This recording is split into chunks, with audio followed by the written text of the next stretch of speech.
Hola, ¿qué tal? Buenas tardes. Sergio, bienvenido. Marcos, desde Bariloche, gracias por estar. Gustavo Pereira, ¿qué tal? Buenas tardes. Bien, el arquitecto Pereira también nos acompaña. Martín Brizuela, Yamil Tacla. Bueno, Fernando es de Quilmes. José Farías, ¿qué tal? ¿Cómo estás? Buenas tardes. Nazareno, buenas tardes. Gustavo, bienvenido. Daniel, Gerardo se están sumando. Gerardo desde 25 de mayo. Gustavo de José C. Paz, acá medio vecino mío. Carlos desde Olivos, ¿qué tal? Bienvenido.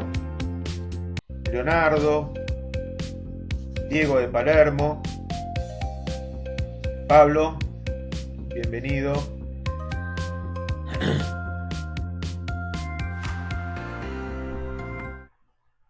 ¿Qué tal? ¿Cómo les va? Bienvenidos a otra charla de Alba Expertos, el espacio reservado para los profesionales de la pintura. La verdad que un gusto poder estar nuevamente con ustedes, con estas charlas que estamos haciendo cada 2 semanas.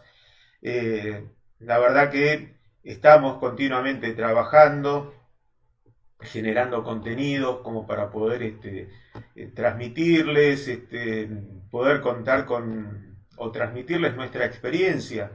Digamos, somos un grupo de técnicos cercanas a las 20 personas que estamos distribuidos en todo el país.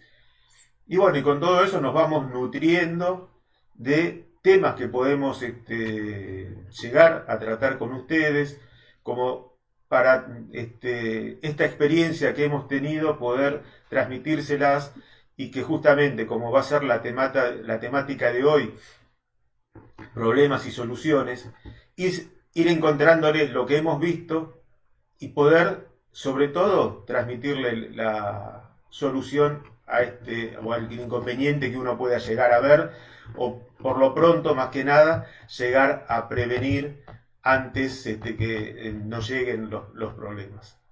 Entonces, haciendo esta breve introducción y recordándole, como otras veces, si llegamos a tener alguna interrupción en la transmisión, téngannos paciencia, en pocos minutos estamos volviendo a transmitir. Si no soy yo, seguramente será alguno de mis colegas y continuamos desarrollando el tema. Me fijo a ver si me están escuchando bien, cosa que es importante, y arrancamos. Bueno, les decía, nuestra temática de hoy, problemas y soluciones. Vamos a hacer un breve repaso, por lo menos mostrarle qué es lo que vimos en la reunión pasada. Y la vez pasada nos enfocamos en ver ampollamientos, descascaramientos, cuarteos de la pintura y superficies entizadas. Digamos, le dedicamos tiempo y pudimos ahondar en cada uno de estos puntos que hemos tocado, y ahora cuando vean lo que se viene, van a decir, no nos va a alcanzar el tiempo. La verdad que son muchos temas, es muy interesante y vamos a buscarle desarrollarlos en el tiempo adecuado para que esto no se extienda. Y bueno, y acá son cuestiones que seguramente en algún momento a ustedes se les debe haber presentado, y justamente de qué vamos a hablar, de decoloraciones, entender por qué llegamos a esa situación, humedad, que es importante, y estoy buscando porque yo acá tenía a mano, que quiero mostrarles después, un aparato que nos es de mucha utilidad, ataques alcalinos, creo que algo ya lo habíamos hablado, y por qué nosotros hacemos esta diferencia de si usamos aguarrás o si usamos thinner. Remoción entre manos, porque en realidad las dos cosas vienen asociadas. Chorreos, esto también es otro tema que se nos presenta tanto en los látex como en los sintéticos. Entender, digamos, algunas cuestiones que se dan con la aplicación a rodillo o la aplicación a pincel, una técnica adecuada para lo que es la aplicación de los productos satinados, y después toda una serie de temas que también vienen enganchados, que son los hongos, el pintado de cielos rasos, y nosotros dimos a llamar un tema ¿por qué las paredes lloran? Y esto, en esta época invernal, no les digo que suele ser súper normal, pero sí es muy normal y ustedes los ven en los vidrios, pero también esta situación se da, a veces no tan notoria, pero también se da en las paredes. Bueno, entonces cuando hablamos de decoloración, y acá nos enfocamos en lo siguiente, ¿qué causas nos van a llevar a un problema de decoloración? Digamos, el uso inadecuado de una pintura, por ejemplo, aplicar un producto de interior en el exterior. A ustedes no les va a pasar porque son profesionales de la pintura, pero puede ser que a lo mejor algún particular haya querido o haya entrado en el mundo de la pintura y a veces por desconocimiento, pensando que un látex es un producto que sirve solamente para paredes sin distinciones, termina aplicando justamente un interior en un exterior y ustedes se van a encontrar con esta situación. Por lo pronto, lo primero que van a notar va a ser el tema de la decoloración, esa pérdida de color. También lo que se puede llegar a encontrar, y vuelvo a un tema que hice bastante hincapié en la primera charla cuando hablaba de esa mesa de tres patas que tenía que ver con el pigmento, el vehículo y el solvente. Cuando el vehículo está pensado para un producto de interior, para que proteja esos pigmentos, es distinta a la solicitación que tiene para uno que está en exterior. Entonces se va a degradar más fácil y va a tener también una pérdida de color mucho más rápida. Cuando una pintura no es de buena calidad, eso también, porque en definitiva lo que termina sucediendo es que la emulsión, el vehículo, el cual tiene que proteger cada una de esas partículas, no es de buena calidad y se degrada mucho más fácil y también nos termina generando una pérdida de color, y en el caso de los colores también el tema que la tintura no sea de buena calidad y se termina degradando también fácilmente. Por supuesto, esto está relacionado al tema de los rayos ultravioletas, entonces por eso es fundamental el tema de la calidad del producto. Y la otra, que también es bueno que ustedes lo sepan, que los productos que están formulados para un entintado manual se hace con tonalba, y el producto que está desarrollado para el sistema tintométrico lleva las tintas de las máquinas que ustedes encuentran en las pinturerías. Bien, acá Mariano me dice que el audio está de 10, así que gracias y sigo adelante. Y en definitiva es esto lo que se encuentran. Digamos, acá tenemos una mancha en el caso del verde, que sí, también puede estar asociada a un tema de frote, pero en definitiva y en el color celeste es donde también lo podemos apreciar. Y si ustedes ven, a un sello, acá muevo el cursor, esta parte azul de la pared que se ve que está más protegida, o que no le dan los rayos solares, o que no está tan expuesta a la lluvia, por ejemplo, ha mantenido el color, y la otra parte de la pared ha perdido ese color azul celeste intenso. Y es más, empiezan a aparecer las fisuras, se empiezan a notar las fisuras sobre esta misma mampostería. Entonces, ese es el primer tema, decoloración. Y ahora venimos a un tema que, digamos, es muy habitual. Esto suele pasar en propiedades que llevan ya bastante tiempo de construido, pero también nos puede suceder en una propiedad nueva, y esto fundamentalmente es un tema constructivo. Tiene que ver con una falla de la capa aislación horizontal. Es lo que me separa la tierra, que tiene la humedad. Yo aplico un producto para que esa humedad no siga subiendo, y cuando esta capa falla, lo que termina pasando es que la humedad empieza a florecer. Normalmente todos los materiales son porosos y es lo que se denomina ascensión por capilaridad, o sea, por todos esos pequeños poros capilares, el agua va teniendo una presión y lo que va haciendo es que va ascendiendo, y normalmente esa ascensión puede llegar al metro, metro 20, todo siempre relacionado con la cantidad de humedad. Si es muy poca, digamos, la presión que genera hace que llegue hasta una determinada altura. Si tenemos mucha humedad, eso va a ser mucho más alto. Por eso que muchas veces cuando se contrata un albañil, lo que hace es hacer un cerramiento con el impermeabilizante de normalmente se refiere a una marca muy conocida, lo hacen hasta el metro, porque por lo general esta situación de capilaridad suele llegar hasta esa altura. También se pueden encontrar que hacen, digamos, esta impermeabilización, pero después de un tiempo empieza a aparecer, donde fue el corte, empieza a aparecer esta famosa pelusa, línea blanca, porque justamente la humedad siguió ascendiendo y lo que van activando son las sales. Recuerdan que hablamos en otra de las charlas, que justamente es activar esas sales y es lo que empieza a migrar. Entonces, esta es la situación de una falla de la capa aisladora horizontal. Y lo terminamos viendo traducido en estas situaciones donde después de un tiempo se termina degradando el propio material y requiere una reparación más importante, o en algunos de los casos afecta solamente la coloración de la pintura porque esa alcalinidad ataca los pigmentos, que en los blancos a lo mejor no se nota, pero sí cuando le doy un poco de color ya eso empieza a ponerse blanquecino porque se destiñe.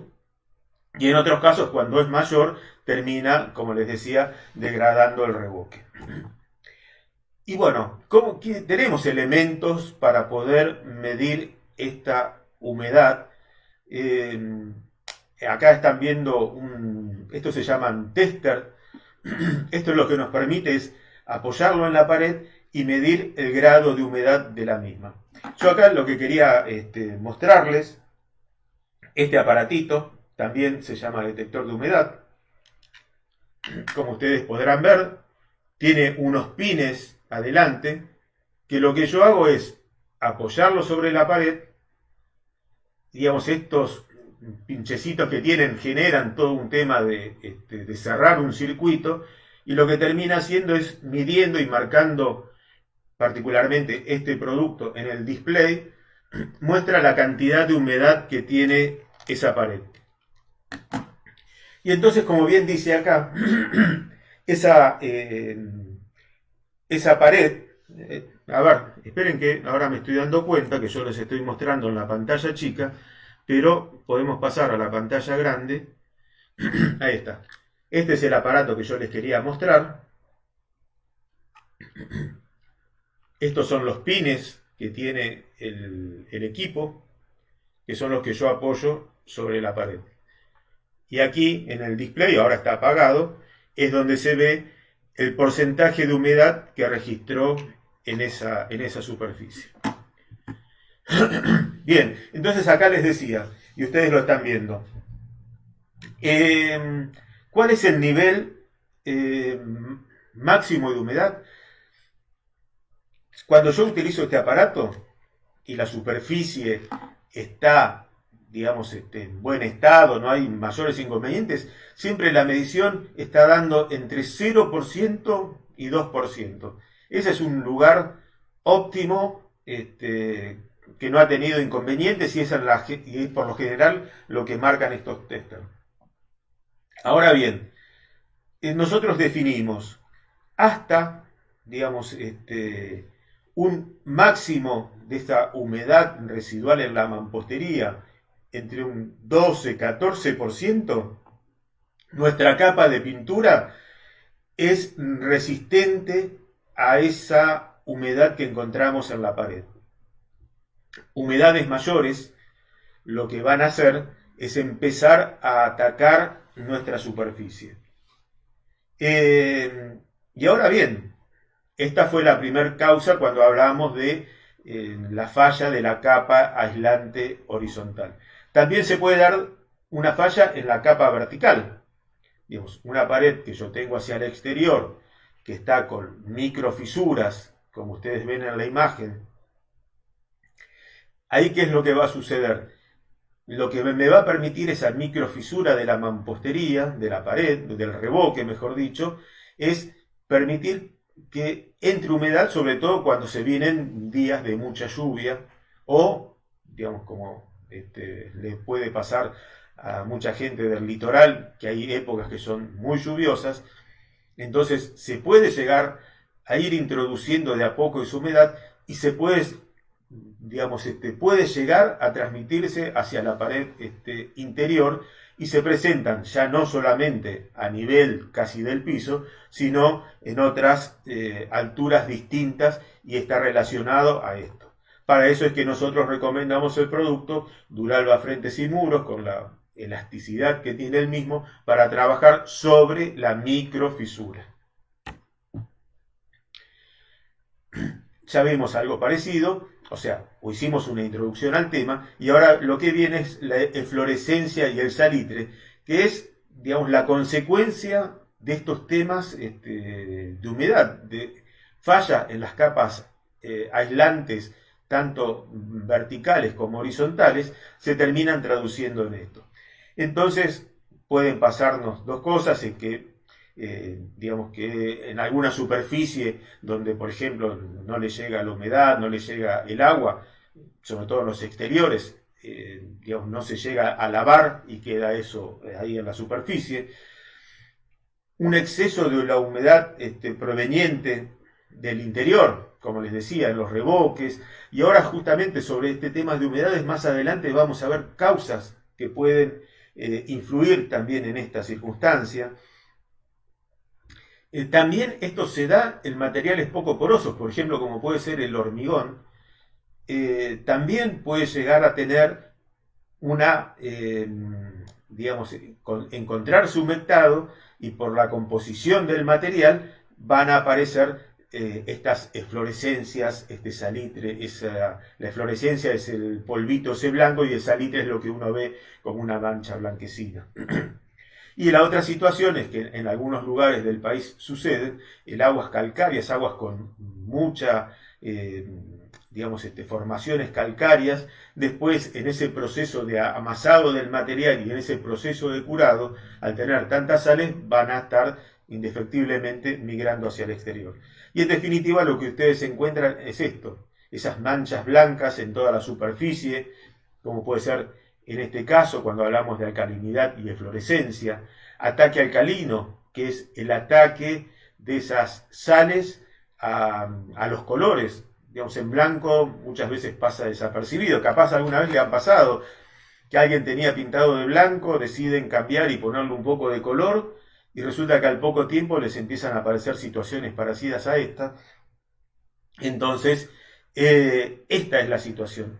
En realidad hay un problema de impermeabilización, y ese problema de impermeabilización lo que hace es que esas sales empiecen a atacar los pigmentos y empiezan a aparecer esos inconvenientes. ¿Qué es lo que tenemos para esas situaciones? En el caso del interior podemos utilizar fijador al aguarrás 2 en 1, que es el producto antisalitre desarrollado por Alba. Y en el caso de exteriores tenemos Duralba Frentes y Muros, porque con la nueva formulación que tiene el producto, tiene incorporado esa capacidad de antisalitre. Estas son otras situaciones de ataques alcalinos, en algunas muy marcadas, en otras, digamos, más tenues, pero que a veces generan un reclamo, a veces por parte del cliente. Y es importante que ustedes entiendan qué es lo que está pasando para poder darle una explicación y que no piensen que fue un defecto en la aplicación de ustedes o un defecto de la pintura, ¿no?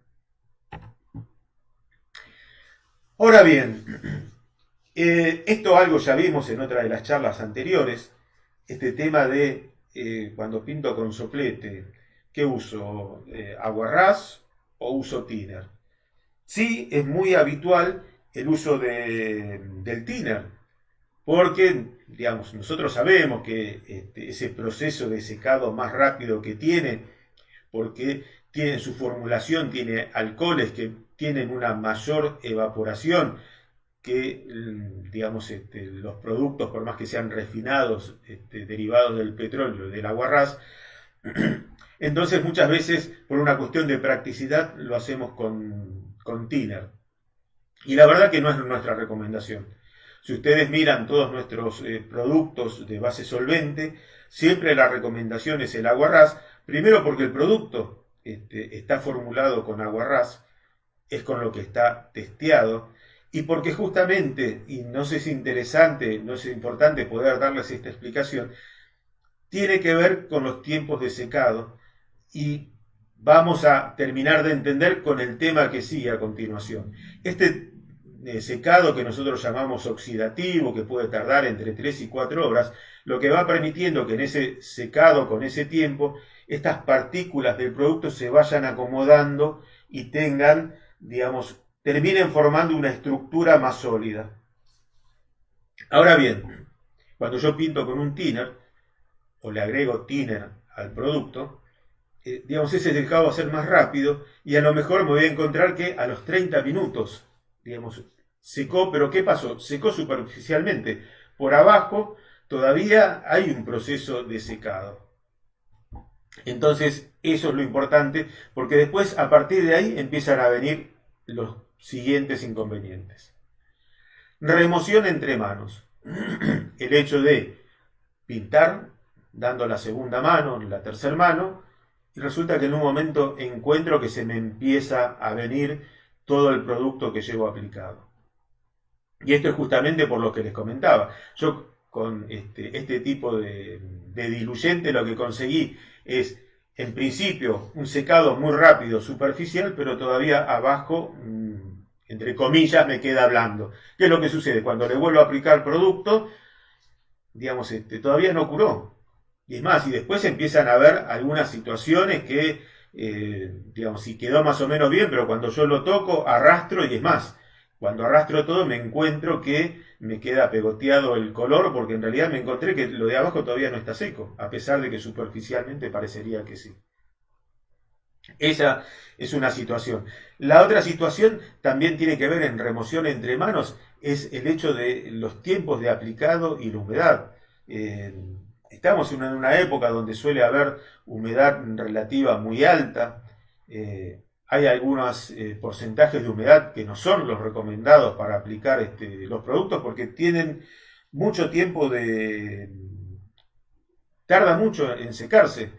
Cuando nosotros decimos que un producto puede tardar, depende del producto, entre 4, 6 horas en el secado, 8 horas, esto estamos hablando de condiciones ideales que son con las que se prueban en el laboratorio, que es pensar en un ambiente a 25 grados y un 50% de humedad. Cuando yo empiezo a variar esas condiciones, los tiempos empiezan digamos, a extenderse, ya sea porque la humedad es muy alta, y ustedes se dan cuenta, llegan a casa y la ropa que estaba húmeda sigue húmeda, por más que haya pasado todo un día y hasta el día más o menos lindo, pero el porcentaje de humedad fue tan alto, lo notamos también porque en varios lugares del país notamos que asciende humedad de los pisos. Entonces, esto lo que nos requiere es esa atención del tiempo, ver cómo está la condición del tiempo, y después también el tiempo entre manos, que nos van a hacer falta para que justamente no tengamos un secado óptimo y que cuando apliquemos la segunda mano, porque en realidad no terminó de secar, se termina removiendo.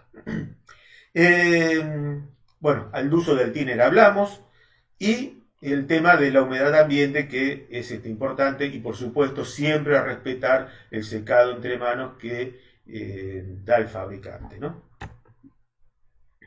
Y ustedes se van a encontrar con esta situación. El color azul es un esmalte sintético que ven como se ha arrugado, porque justamente no llegó a estar del todo seco y se fue formando eso. Ustedes también lo pueden notar, y a lo mejor alguna vez les ha pasado, que uno cuando está, por ejemplo, pintando con un esmalte, en algunos lugares se termina chorreando un poco, y si no nos dimos cuenta de que se formó una capa más grande, vamos a ver que esa superficie está más cargada, pero cuando empieza a secar, ese secado, por ser tan grueso, tan gordo, lo que va a hacer es que se empieza a arrugar por arriba, y si lo tocamos, abajo vamos a notar que está blando. Y la otra situación es lo que sucede aplicando un látex. Justamente este tipo de situaciones como aglobamientos, arrugas, tienen que ver justamente con esto que estamos tratando ahora, que es la remoción entre manos. Ahora bien, otro tema que es el chorreo. Y acá nos vamos a hablar de determinadas situaciones que se presentan tanto en los látex como en los sintéticos, ¿no? Dar una mano de pintura demasiado cargada, esa es una situación.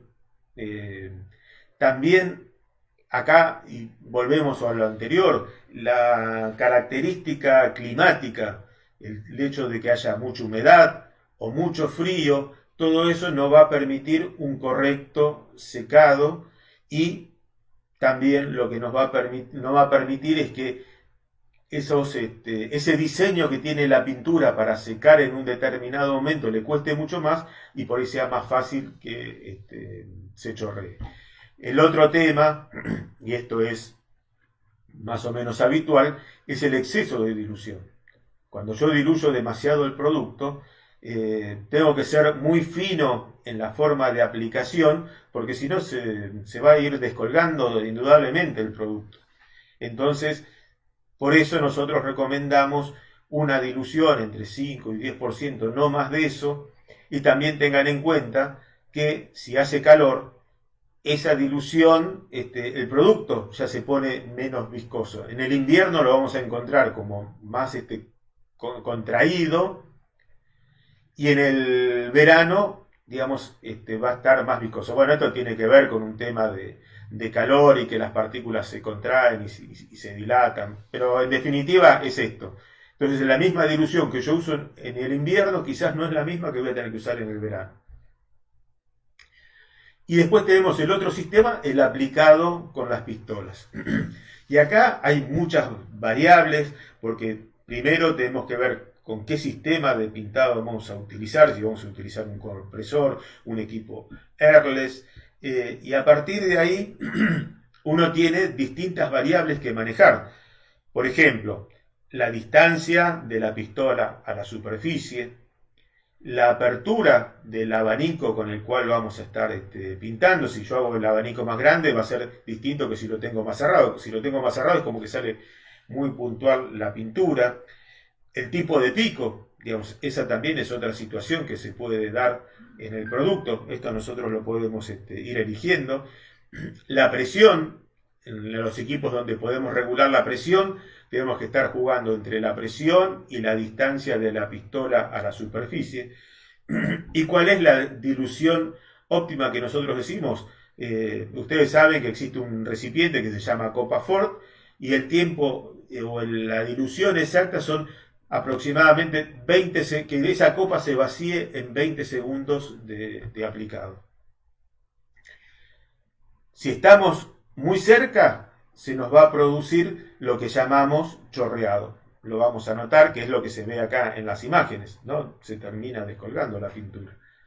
Ahora bien, si yo con la pistola estoy demasiado lejos, se produce el otro efecto, que es lo que se llama cáscara de naranja, piel de naranja. Es como ese pequeño mondonguito que se va a producir en la superficie.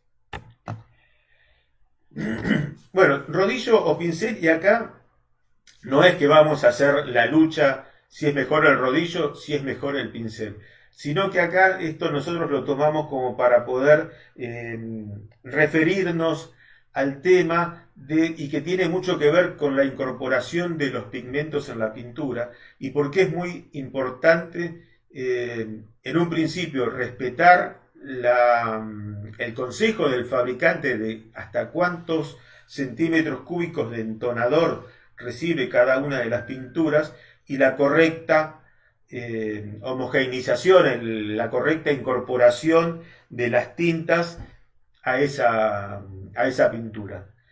Porque, y acá es donde viene el tema de uno y otro. El pincel, yo lo trabajo de esta forma y lo que voy generando es una fricción, mientras que el rodillo va rodando y tiene un efecto mecánico de rodamiento. Ahora bien, ¿qué es lo que sucede? Esa fricción que yo hago con el pincel, y supónganse que los pigmentos no fueron bien incorporados porque no fue bien batido o porque me excedí en la cantidad de entonador que le incorporé y vuelvo a esta famosa mesa de tres patas, puse demasiada carga, demasiado pigmento y tengo poco vehículo. Entonces ese vehículo no llega a proteger bien y permitir una incorporación de todas esas tintas. Entonces, ¿qué es lo que me va a pasar? Cuando yo paso el pincel, va a haber esta situación que ustedes ven acá. Ven que los bordes, que son los que yo normalmente hago a pincel, ese proceso de fricción que hago, lo que hace es, digamos, de una forma mecánica, terminar de incorporar esos pigmentos que estaban sueltos, como que los termino como de destruir y de generar a razón de fuerza esa incorporación, y con el rodillo, que es la parte que me queda más clarita, como simplemente es un efecto de rodamiento y de aplicar el producto, no me va a pasar y empiezo a tener esas diferencias de tonalidad. Y cuando hablamos de técnicas con el rodillo, es importante el tema de la aplicación de los productos satinados. ¿Por qué? Porque como este producto tiene un poco de brillo, lo que me va a terminar pasando es que si no soy cuidadoso, me van a quedar diferencias de brillo. Normalmente esa diferencia de brillo se ve con la forma del rodillo. Yo miro la pared que tiene una luz rasante, la observo y veo que tiene un determinado brillo, pero cada tanto es como que empiezan a aparecer unos lamparones. Y esto tiene que ver el hecho de apoyar el rodillo y por más que yo lo estire, me termina a veces quedando un poco más de carga en esa parte. Entonces, ¿cómo vamos a hacer para aplicar y que nos quede perfecto una aplicación de producto satinado? Sobre todo esto se nota cuando son paredes, cuanto más grandes, mayor es eso, pero sobre todo cuando tiene que ver la luz rasante que entran. Vieron que ahora se utilizan, o hay en muchas propiedades, departamentos, que hay un gran ventanal que da al exterior y que en algún momento del día entra mucha luz. Entonces esa luz rasante en el producto satinado con ese pequeño brillo que tiene, podemos hacer que luzca bárbara o que justamente no tenga toda esa elegancia que tiene el producto, por ejemplo, Alba Látex satinado.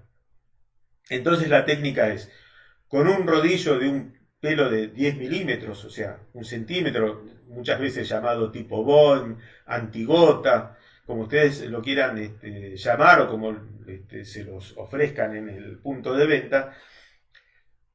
Si es la pared muy grande, lo aconsejable es hacerlo entre 2 personas. Entonces, uno va a ir cargando la superficie con ese rodillo de pelo más largo y después con un rodillo de pelo de 5 milímetros, ese que también lo podemos llamar rodillo epoxi, en otros lugares lo llaman rodillo para satinado. Lo que voy a hacer es, digamos, humedecido con un poco de pintura, voy a ir detrás o dándole un tiempo para que mi compañero vaya cargando la superficie, voy a empezar a peinarlo y la característica es que no debo levantar ese rodillo, sino lo que voy a hacer es continuamente ir de abajo hacia arriba, barriendo la superficie que mi colega fue cargando hasta que llego al final. ¿Cuál es la recomendación? Que como está acá el señor, él va a ir pintando hacia este lado.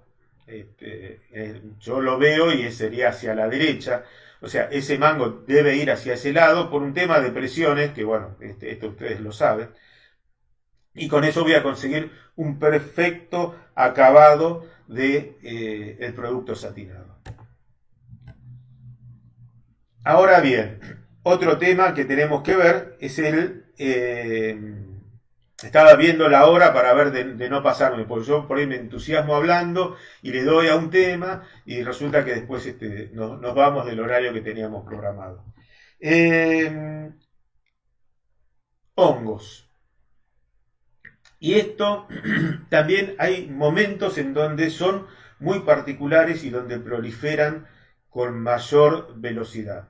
Y que, por ejemplo, es la época invernal, donde las ventilaciones de los ambientes no son las mismas que en épocas más, digamos, primaverales o de verano. Entonces, para entender qué es lo que se forma el hongo, primero, digamos, el primer granito es la espora. Que eso necesita una materia orgánica, que como bien dice acá, puede ser polvo, grasitud, hollín, y con eso se va nutriendo. Y si aparte a eso le genero una situación, digamos, de condensación de humedad, de poca iluminación, escasa ventilación, esto lo que va a terminar llevándome es al hongo. Y acá me detengo un momento porque ustedes ven que entre la condensación de humedad y el hongo hay una llamada que dice transmitancia térmica.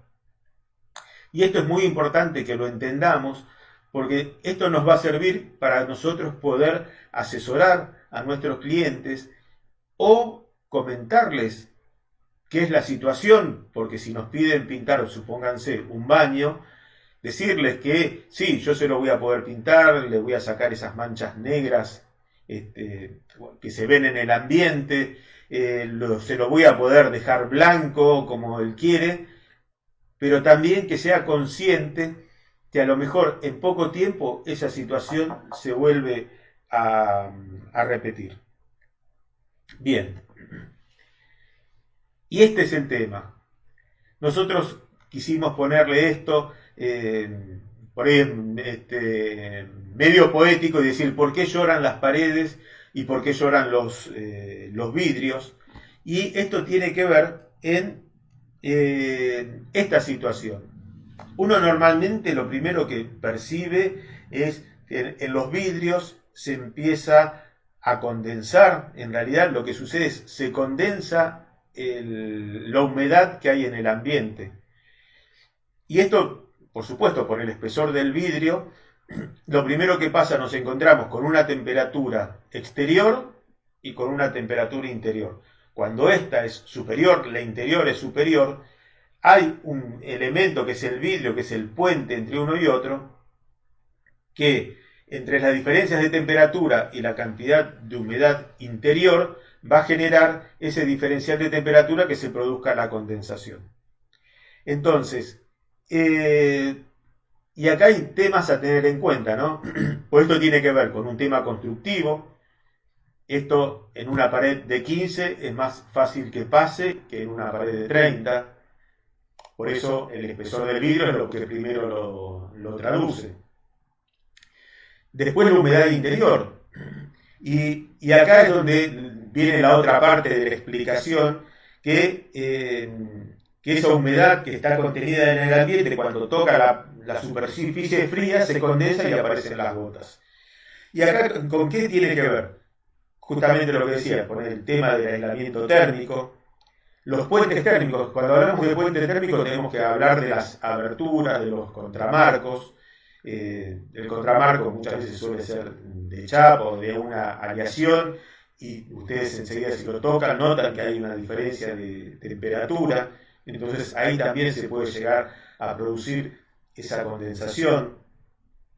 En ambientes mal ventilados por un lado, mal climatizados por el otro. Digamos, hay sistemas de calefacción que son más secos, otros que son a llama. Hay mucha gente que por costumbre, por ejemplo en algunos ambientes, más que nada en la cocina, enciende las hornallas para calefaccionar ese ambiente, y esa llama lo que termina haciendo es generar mayor humedad en el ambiente, y por eso la condensación va a ser mayor. Acá dice una vivienda con excesiva ocupación. Si nosotros en un ambiente metemos mucha gente, nosotros cuando respiramos estamos exhalando humedad, y entonces vamos a generar una mayor concentración de humedad en ese ambiente. Y la otra situación, más o menos parecida, es el hecho de secar ropa del ambiente, en el ambiente. Si la ropa se seca, es porque esa humedad que tienen los tejidos empieza a evaporarse. O sea, la humedad sale del tejido pero se mete en el ambiente.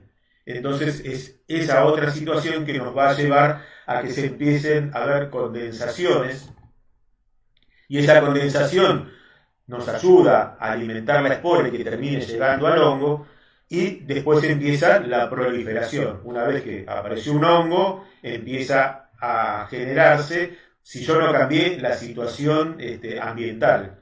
Y me encuentro con estas situaciones. Normalmente, ¿por qué más en las esquinas y no en otras partes de las paredes? Porque en realidad en la esquina es donde menos circulación de aire hay. Digamos, por ser muy cerrado el ángulo, el aire no termina de llegar hasta la parte superior, sino que como que está rotando y hace esta vuelta, pero no llega justo al ángulo, y es donde empiezan a formarse primero. Ambientes, por ejemplo, baños que no tengan ventilación. En ese caso deberíamos sugerirle a nuestro cliente que ponga una ventilación forzada. Y estas son las cuestiones que van a generar que aparezcan los hongos. Entonces, por eso es importante que ustedes analicen primero esa situación, y entonces van a poder decirle con certeza a su cliente que voy a poder hacer este trabajo, o si no se cambian las condiciones ambientales, en poco tiempo esto va a suceder, por más que el producto tenga antifungicida y todo ese tipo de cosas. Digamos, la cuestión ambiental va a generar esa condensación y va a ayudar a que prolifere el hongo. Y entonces acá, cuando llegamos al tema cielos rasos, nos encontramos con la disyuntiva, y que muchas veces nos han llamado y nos han consultado con el tema de los selladores y los fijadores. Nosotros siempre decimos, el cielo raso es el lugar de la casa que toma toda la humedad ambiente. Por eso la pintura de cielo raso tiene una formulación distinta a la que usamos para las paredes, es más porosa, entonces permite absorber esa humedad. Pero si yo a ese cielo raso le pongo un sellador al agua, como bien dice el producto, sello los poros, y por más que le ponga la pintura de cielo raso, no termina de funcionar en su plenitud. Entonces tengo la posibilidad que al poco tiempo me vuelvan a aparecer los hongos. Ahora bien, si yo me encuentro con la circunstancia de que ese cielo raso, cuando lo estoy preparando para pintar, me lo encuentro pulverulento con polvillo, lo que voy a tener que hacer es aplicar un fijador al aguarrás, que como bien dice su nombre, es la de fijar que esa pulverulencia no me permita digamos, después tener una baja adherencia, y después pinto. Entonces recuerden, los cielos rasos nunca se pintan o se les aplica un sellador al agua, porque justamente lo que hago es sellar el poro. Y posteriormente voy a terminar con el producto pintura para cielos rasos, que tiene esa capacidad de absorber y liberar rápidamente humedad.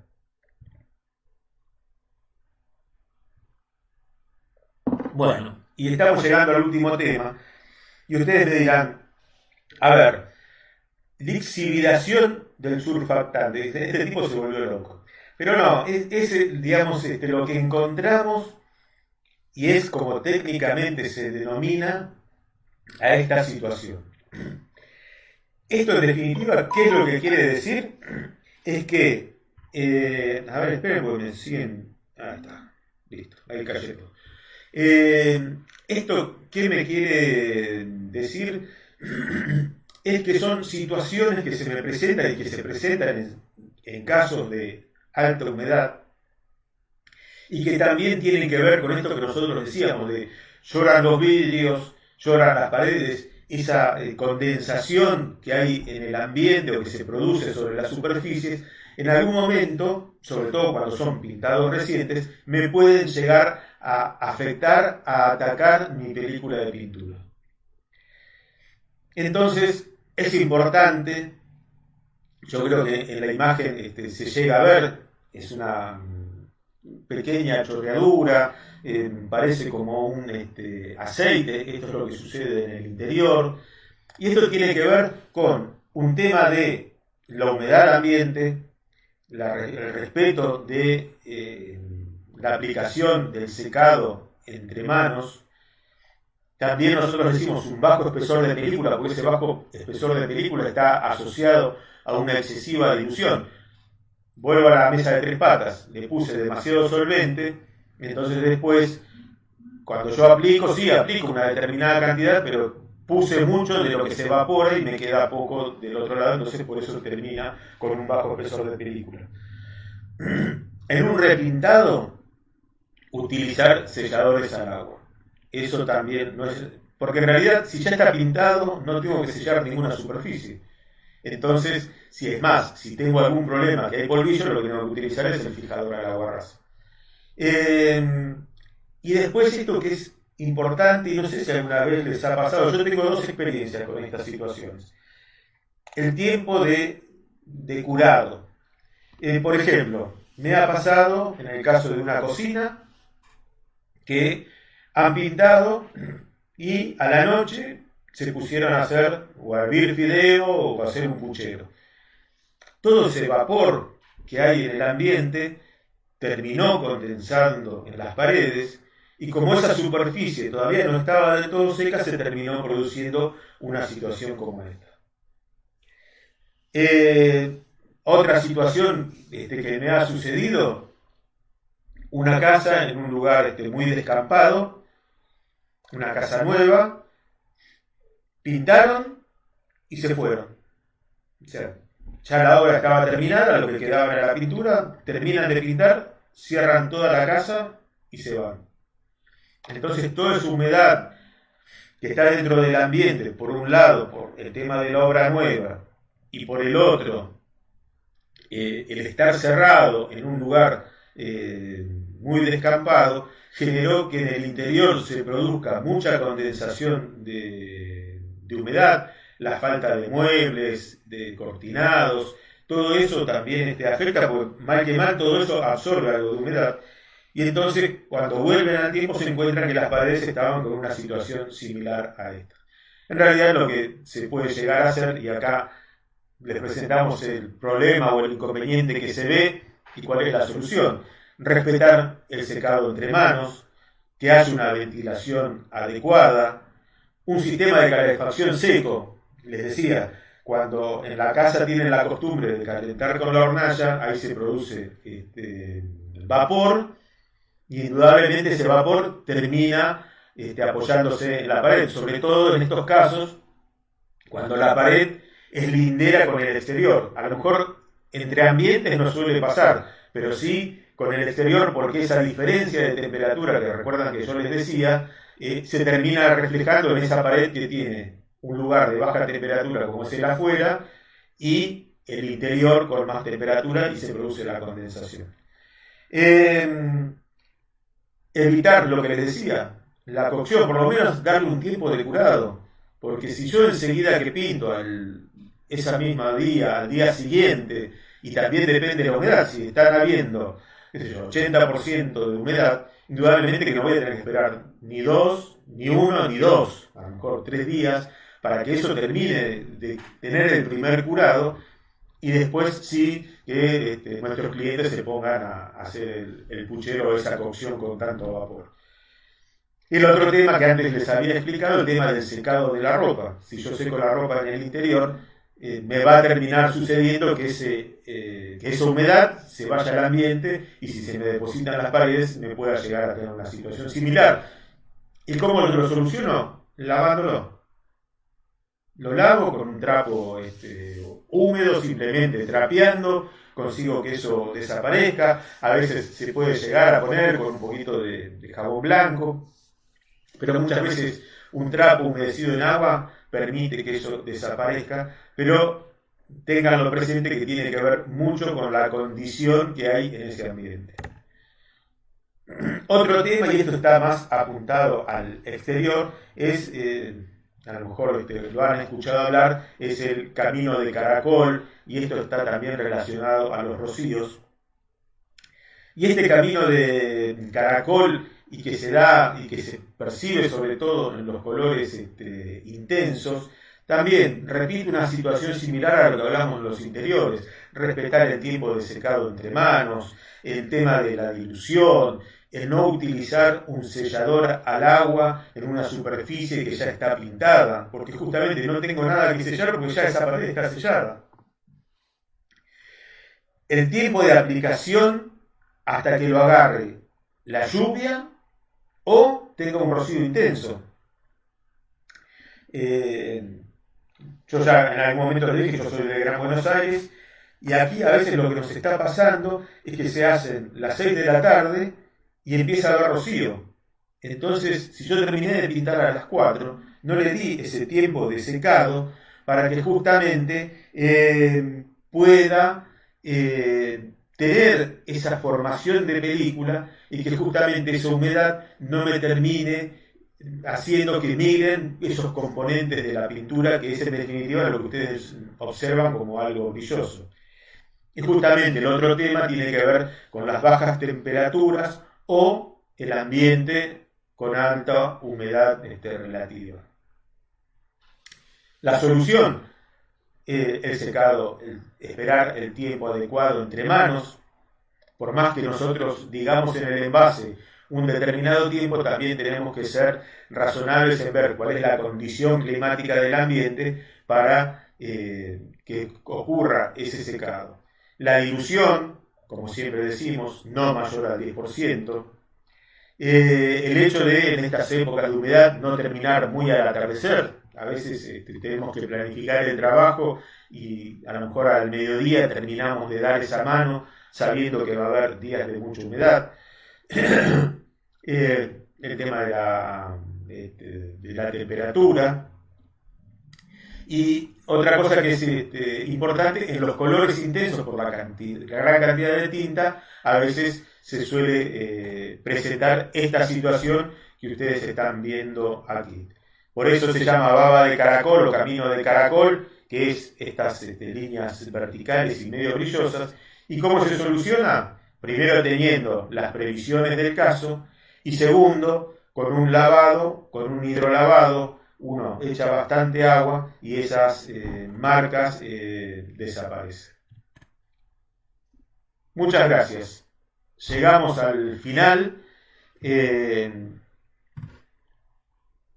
Vamos a ver, paso a mi imagen.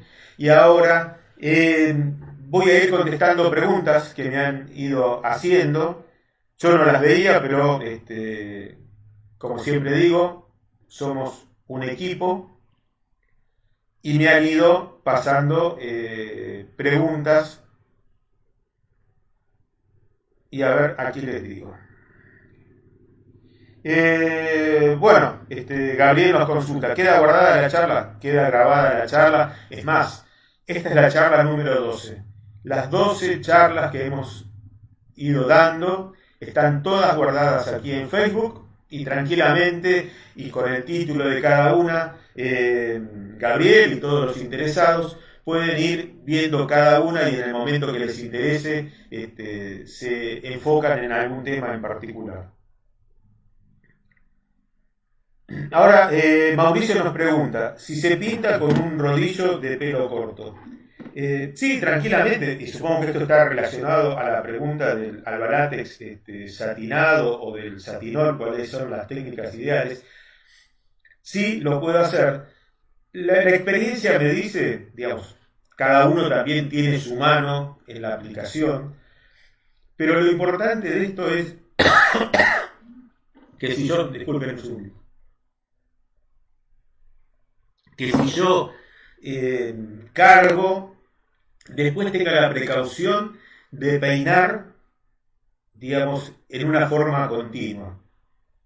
Si es una pared chica, yo solo lo puedo hacer y quizás con el rodillo de pelo corto lo puedo solucionar. La idea es que con un rodillo, con un poquito más de pelo, genere un poco más de carga y con el otro hago el peinado continuo y consigo una superficie totalmente lisa. A ver.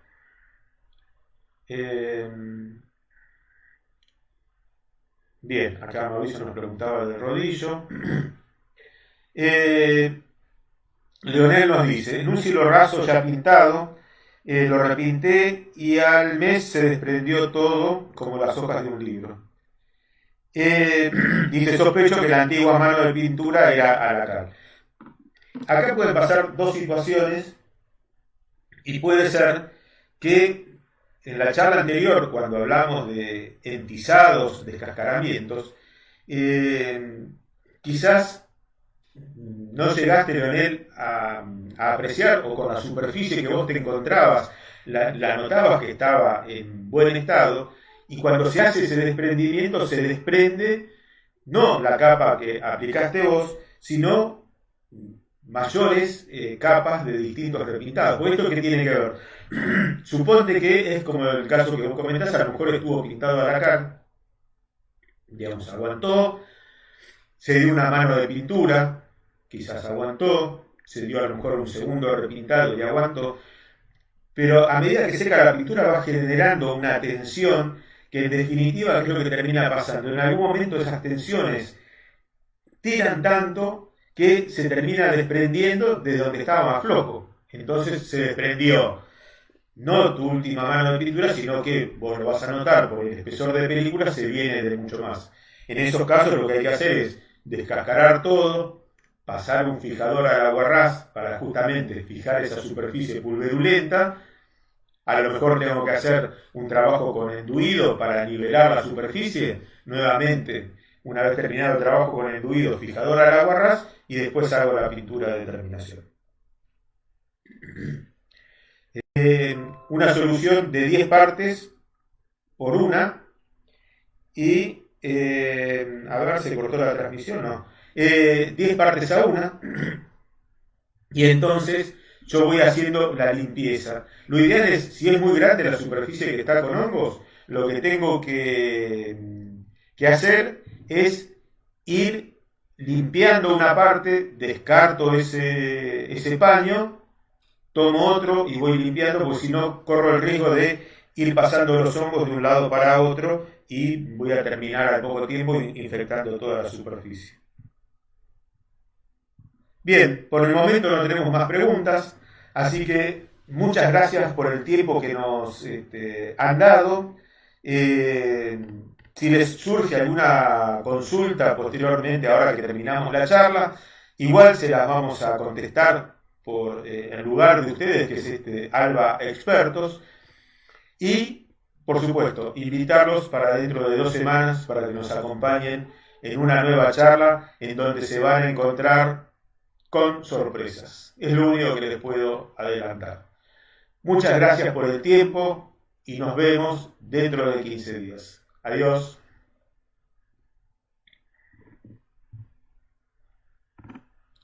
Estos son nuestros números de contacto, así que cualquier duda que tengan, está nuestro 0800, el mail al que nos pueden escribir, o nos visitan acá en Alba Expertos, que en realidad es el lugar de ustedes.